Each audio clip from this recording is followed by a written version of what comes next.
के ऊपर cancellation of bell के एप्लीकेशन के ऊपर जो नोटिस इशू की थी, उस ऑर्डर के अंदर जज साहब का डायरेक्शन था कि दोनों नवनीत कौर राणा और उसके हस्बैंड रवि राणा को कोर्ट में मौजूद रहना था। लेकिन अपनी जो पार्लियामेंट्री स्टैंडिंग कमेटी की ड्यूटी के हिसाब से उनका किसी एक इम्पॉर्टेंट मीटिंग में रहना ज़रूरी था, इसलिए वो आ नहीं सकी। प्लस उनकी तबीयत ख़राब होने की वजह से उनके शौहर जो है वो उनके साथ में मीटिंग में प्रेजेंट है, तो इसलिए वो दोनों ने एप्लीकेशन फाइल की एग्जेम्पशन के लिए फॉर टुडे। कोर्ट ने उनको एग्जेम्प्ट कर दिया है। जो application for cancellation of bail जो फाइल की थी उसका हमने रिप्लाई फाइल कर चुके हैं। उस रिप्लाई के अंदर इन शॉर्ट सिर्फ इतना कहना चाहूँगा कि हमने ये क्लेम किया है कि there is no breach of condition of bail. हमने बेल की किसी कंडीशन को ब्रीच नहीं की है। ये प्रोसिक्यूशन का सिर्फ एक क्लेम है कि ब्रीच ऑफ कंडीशन है।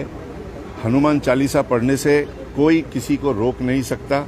It is a part of the fundamental right of freedom to religion. Court का सिर्फ इतना डायरेक्शन था कि इस केस के सिलसिले में आप कोई इंटरव्यू नहीं देंगे। हमारा दावा यह है कि हमने इस केस के सिलसिले में जो कि हनुमान चालीसा मातोश्री पर पढ़ने के बारे में था, उस केस के बारे में हमने कोई इंटरव्यू नहीं दिया। 124A को लेके और ना तो देंगे सर। 124A को लेके भी बातें सेडिशन के अंदर we made the statement in the reply के 124A has been now considered by the Supreme Court. There are certain directions of the Supreme Court, no further cases to be registered, no further investigation to be done. And if there is no further investigation to be done, then any particular condition, by keeping in mind the offence of 124A, cannot be imposed. Reply में आपने कहा है कि आप लोगों ने हनुमान चालीसा या जिस मसले पर इनकी गिरफ्तारी उस बारे में मीडिया से कोई बात नहीं की, कभी बात नहीं की। हनुमान चालीसा मातोश्री पर पढ़ने का सब्जेक्ट मैटर FIR का है। हमने उस सब्जेक्ट मैटर के बारे में कोई डिस्कशन नहीं की, यानी कि हनुमान चालीसा मातोश्री पर पढ़ने के बारे में उसका कोई जिक्र, कोई प्रेस मीडिया, किसी के सामने कोई इंटरव्यू नहीं है। हनुमान चालीसा जनरली पढ़ने के ऊपर कोई कोर्ट, कोई शख्स, कोई अथॉरिटी रोक टोक नहीं लगा सकती।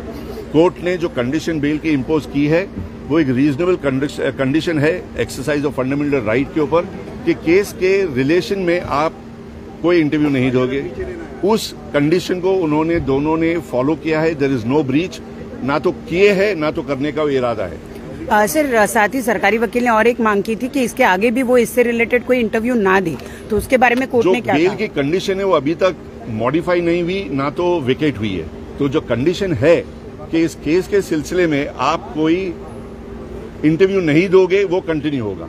तो उसके लिए एक स्पेशल ऑर्डर की जरूरत थोड़ी है, डायरेक्शन की जरूरत थोड़ी है। That condition maintain. DNA मराठीच्या बातम्या पाहण्यासाठी आणि अपडेट राहण्यासाठी आमचा चॅनल DNA मराठी लाईक करा आणि सबस्क्राईब करा।